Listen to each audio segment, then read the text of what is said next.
guys, it's Jen. I just really quick wanted to hop on and do a video. I did a sky watching video earlier today around noon. Pretty cool skies today. And I woke up to like the crappiest morning ever. Anything that could have gone wrong went wrong, and I was like, ugh.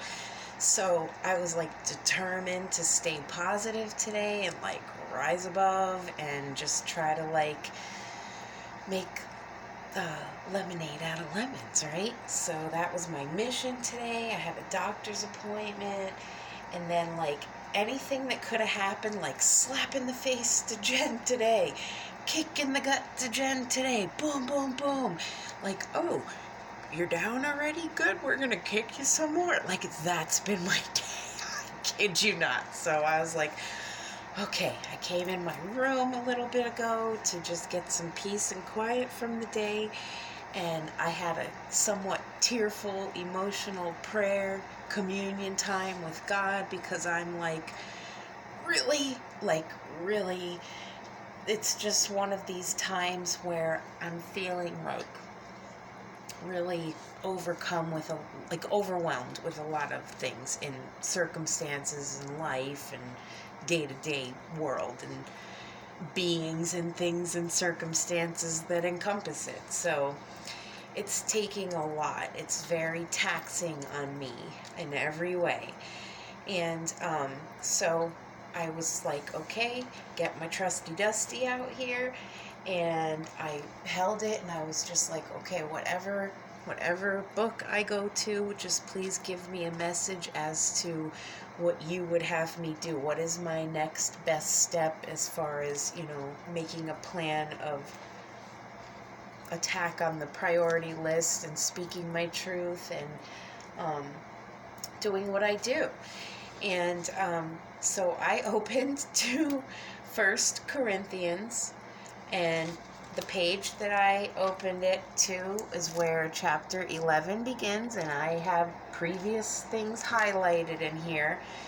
And the last time it looks like that I was in Corinthians, 1 Corinthians is here. I have Saturday,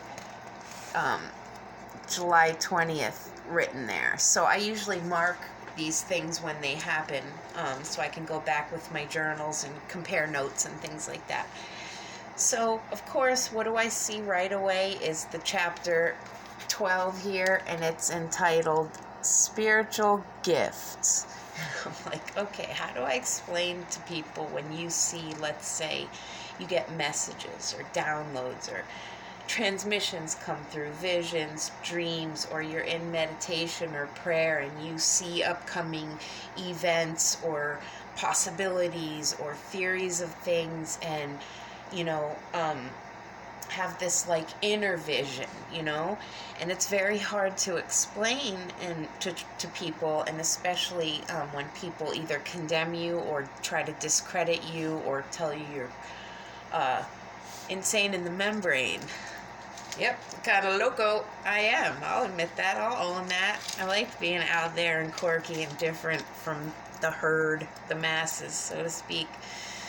This is my life right here. Peace, love, coffee. All about that. So anyways, spiritual gifts. And it's saying right here that I highlighted, therefore, I want you to understand that no one is speaking in the spirit of, that no one speaking in the spirit of God ever says, Jesus is accursed. And no one can say Jesus is Lord except in the Holy Spirit. So you are in the Spirit as well, if you are able to pronounce these things from your mouth. And or not, say the inverted or the opposite, what would be Jesus, anti-Christ, right? Against. So by saying Jesus is Lord is because of his key to life and how to be as a human being and treat others and conduct yourself, and did it right, spot on, and paid the ultimate sacrifice to save all souls and just say, hey, if you follow my teachings and walk my ways, you've unlocked the key to life, you know? But if you follow the ways of this world, taking in everything you see and hear and believing things at face value when it's all a big illusion and very corrupt and evil, you're falling for the trap, and you're putting a price tag on yourself because you're a commodity that can be bought, sold, or traded to the highest bidder on whatever market, selling you something, and we're buying it right up, you know? And what we should be developing is our spiritual intuition, which only comes from getting quiet and going within and spending that one-on-one time with the Most High. We all come from God, good and bad, light and dark, male and female. We all come from God, from the one source at the top. Anyways, the Most High, that's how I refer to the Father and the Divine Mother being the Most High. And so it goes on to another highlighted thing here that says, that is why, they're talking about head coverings in 1 Corinthians 11. It's entitled Head Coverings. Should women wear head coverings or not? Should men or not? And it's saying here that that is why a wife ought to have a symbol of authority on her head, because of the angels. And then the angels, the word angels has a notation to look down at the bottom for a definition of what that means, and it says, or messengers. That is, people sent to observe and report.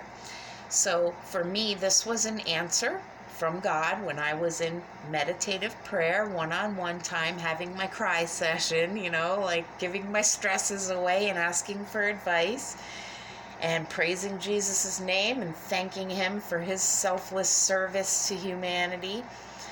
And I was like, you know,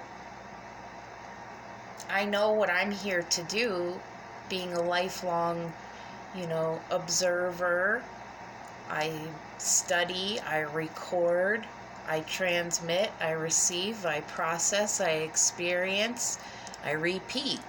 And that's the life of being like a research analyst and, you know, philosopher and archaeologist and freaking physicist and everything you could be. Because I wanted to be everything, so I became everything that I could be.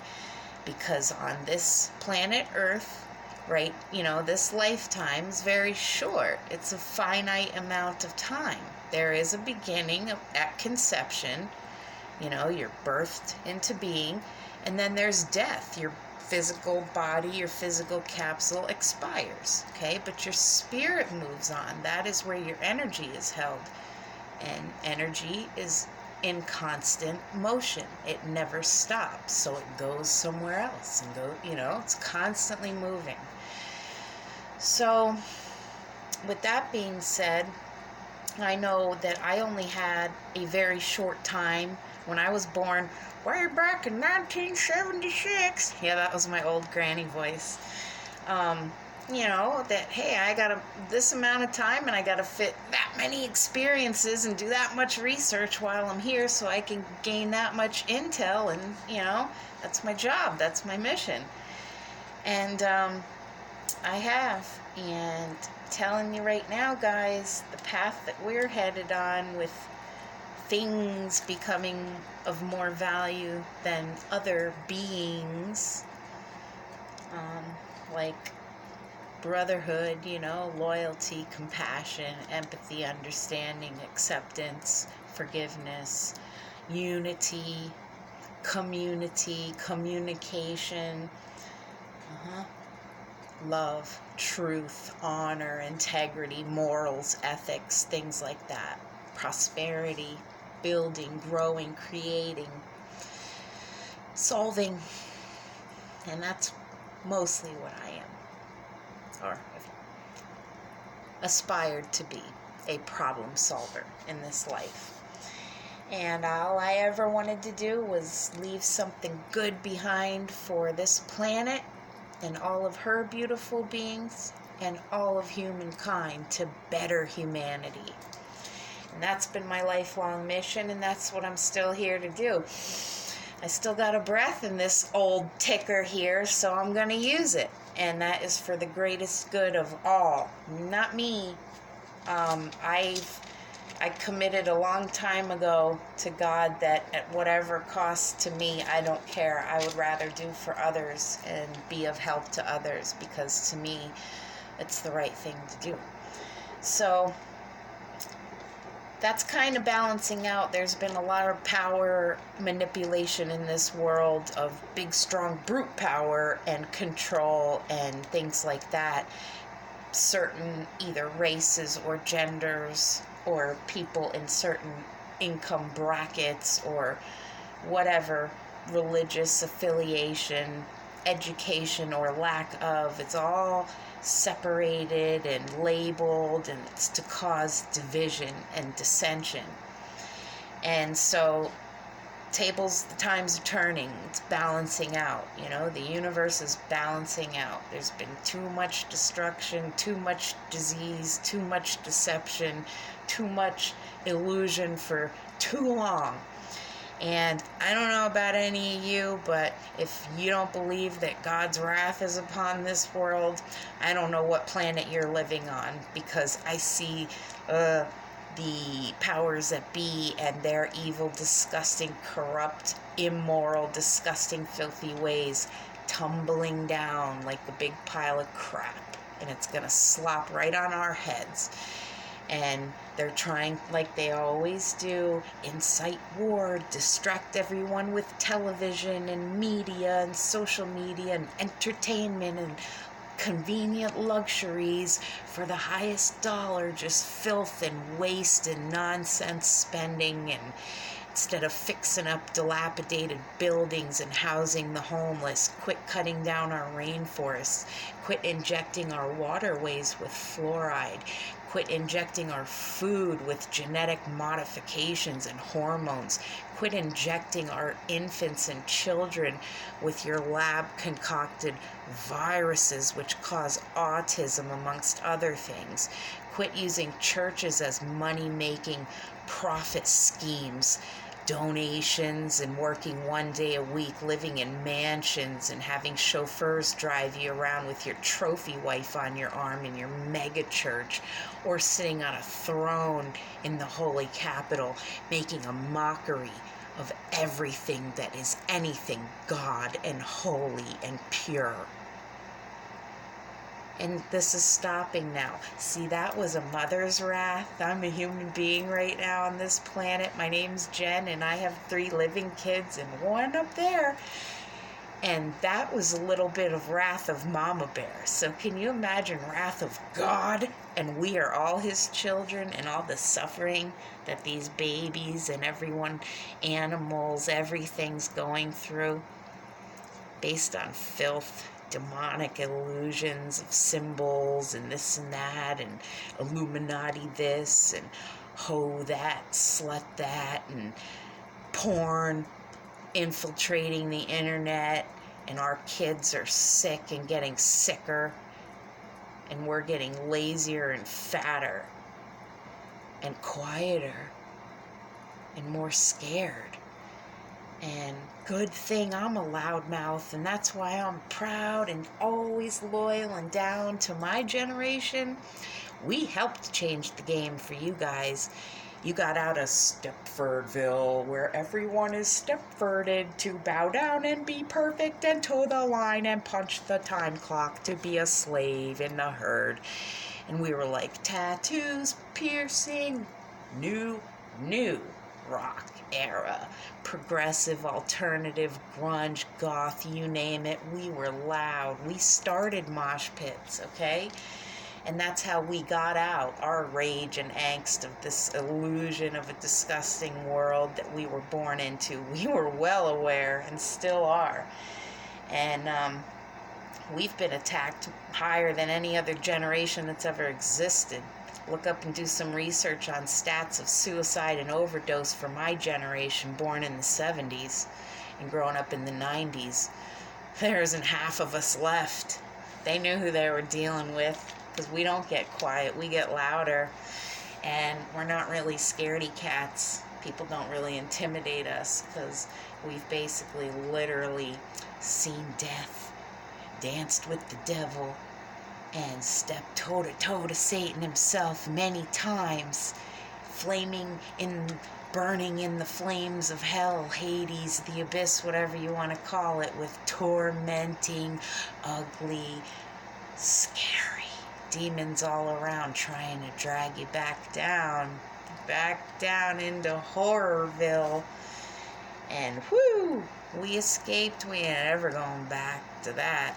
And I trust you don't ever want to go there. So like I've always taught my kids, and they're good kids because this one raised them right. Make good choices. Be a truth teller. Do the right thing. Be kind. And we're always the ones getting bullied by the bullies of the world. And that's stopping. Because let's just say mommy and daddy are coming home and they're looking at the playground of all their children on the playground called Planet Earth, and the whistle's about to be